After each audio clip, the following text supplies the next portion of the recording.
According to the US, Russia has been extending Arctic runways to accommodate nuclear bombers.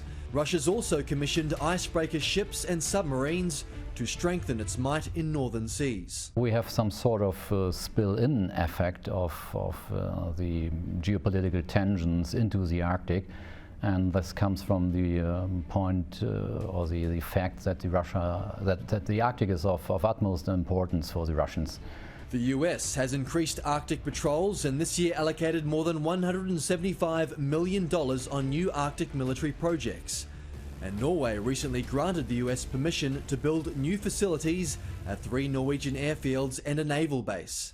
Norway considered itself last few years, it didn't exist, it didn't happen before, not as a sovereign individual country, but the far front of NATO. And the NATO far front has faced Russian wrath. Norwegian jets were scrambled at least 34 times last year, responding to possible Russian incursions. Russia is alleged to have carried out mock bombing runs, routinely jammed GPS signals in Norway, and to have hacked its parliament's computer systems. Moscow denies the accusations. Put together, these sound like acts of war. Yeah, in a way you can say that.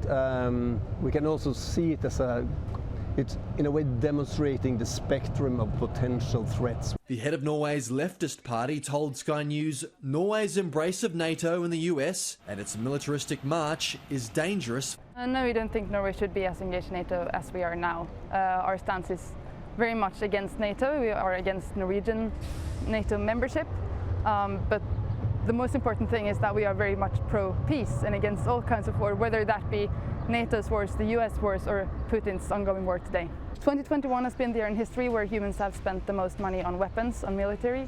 So we are definitely in a kind of situation of escalation.